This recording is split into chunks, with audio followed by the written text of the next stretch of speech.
भारत माता की।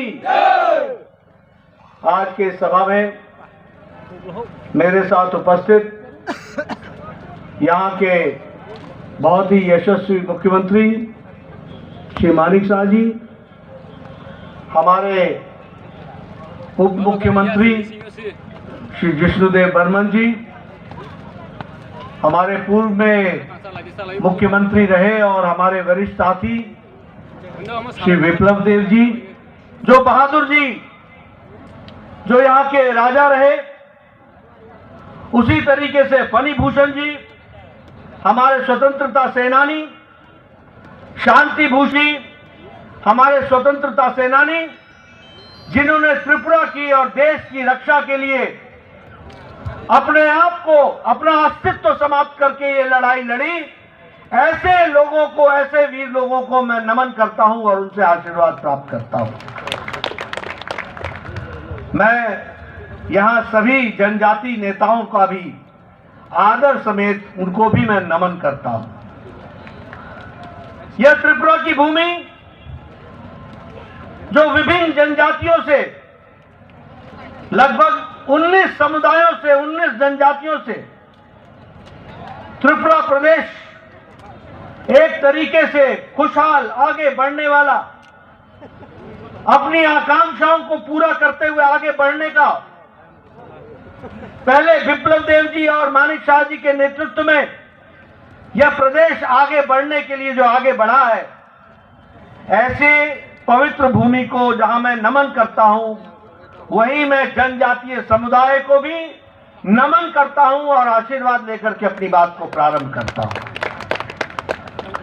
हम भील जनजाति, भूटिया जनजाति, चकमा जनजाति, गारो जनजाति, जमातिया जनजाति और सभी 19 जनजातियों को भूल नहीं सकते हैं, क्योंकि उन्होंने त्रिपुरा की संस्कृति के साथ साथ भारत की संस्कृति की रक्षा के लिए मुख्य धारा में शामिल होकर के इस प्रदेश को और इस देश को आगे बढ़ाने में अपना योगदान किया है। ऐसे महान विभूति को भारत की राष्ट्रपति बनाने का काम यशस्वी प्रधानमंत्री ने किया और जनजाति समाज को एक स्थान देने का प्रयास हुआ है।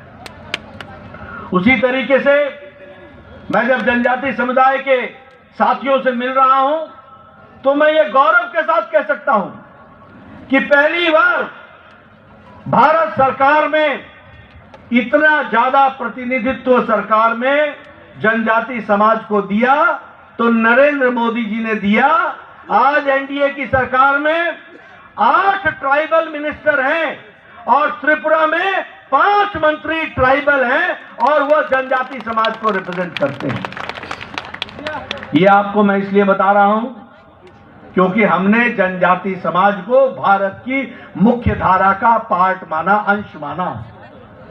और इसके साथ साथ मैं ये भी बोलना चाहता हूं कि भारत रत्न अटल बिहारी वाजपेयी थे, किसी ने सुध नहीं ली जनजातियों की, किसी ने इनकी चिंता नहीं की। अगर ट्राइबल मिनिस्ट्री, अगर जनजाति मंत्रालय जनजाति के भाइयों के विकास के लिए किसी ने भी स्थापित किया तो वो भारत के भारत रत्न अटल बिहारी वाजपेयी जी प्रधानमंत्री थे, जिन्होंने इसकी चिंता की। और आज हमारे जनजाति क्षेत्र से संबंध रखने वाले आपकी तरह जमीन से निकले हुए अर्जुन मुंडा जी, आज वो भी मंत्री के रूप में हम सब लोगों को जीवन में जनजाति समुदाय की चिंता कर रहे हैं।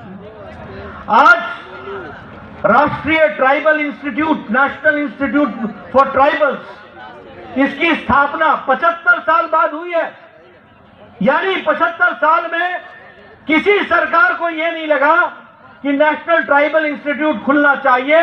ये खोलने का काम भी किया तो वह मोदी जी ने किया और अमित शाह ने उसका उद्घाटन करके वह भी समर्पित किया है। ये भी हमको ध्यान रखना चाहिए। आज जब मैं यहां आया हूं तो मुझे ये घोषणा करते हुए भी अच्छा लगता है कि भारत सरकार ने arm forces special protection act लगभग 46-66% लोगों के स्थान से उसको हटा दिया है और आपको मुख्य धारा में जीने का एक मौका मिल रहा है।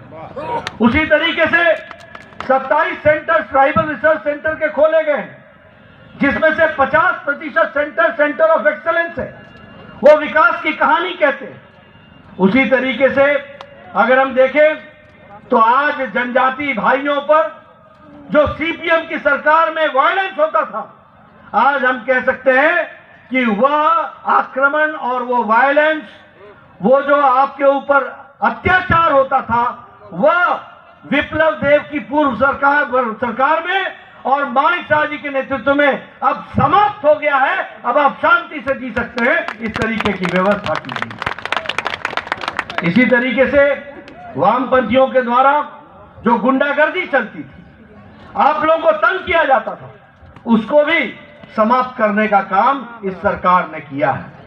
उसी तरीके से एकलव्य स्कूल, जिसमें 270 करोड़ रुपए यूपीए की सरकार खर्च करती थी, आज 1400 करोड़ रुपए भारत सरकार खर्च कर रही है और एकलव्य स्कूल को आगे बढ़ा रही है। ट्राइबल स्टूडेंट पर एक एक्सपेंडिचर जहां 11,000 करोड़ रुपए था, मैं पत्रकार मित्रों से कहूंगा कि नोट कर लें, आज उन पर 42,000 करोड़ रुपए खर्च हो रहा है।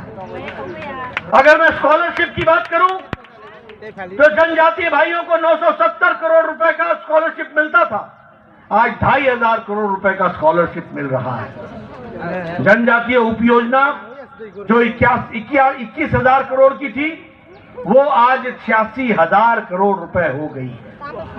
जल जीवन मिशन में अगर 6.5 करोड़ लोगों को पानी दिया जा रहा है, तो 1 करोड़ 20 लाख जनजाति लोग हैं जिनको पानी जल का व्यवस्था की जा रही है। यह भी हमको ध्यान रखना चाहिए। आयुष्मान भारत में जहां 11 करोड़ परिवार को स्वास्थ्य की सुविधा मिल रही है, तो उसी 11 करोड़ में 50 लाख परिवार आदिवासी भाई हैं। ये भी हमको ध्यान रखना है। एक सरकार थी जिसने अंधेरगर्दी मचाई, एक सरकार थी जिसने आपको लूटा, एक सरकार थी जिसने आपकी चिंता नहीं की, और एक सरकार है जो आपकी चिंता के लिए दिन रात मेहनत कर रही है। और इसलिए मित्रों, जब मैं इस जनसभा को संबोधित कर रहा हूं, तो आपके माध्यम से 19 की 19 जनजाति भाई और बहनों को मैं भारतीय जनता पार्टी की तरफ से यह संदेश देना चाहता हूं कि आप ये समझ लीजिए कि जनजाति का विकास का पर्यायवाची है तो वो भारतीय जनता पार्टी है। अगर विकास को मूर्त रूप देने वाला डबल इंजन की सरकार का नेतृत्व करने वाले नेतृत्व है, तो वो यशस्वी प्रधानमंत्री नरेंद्र मोदी है।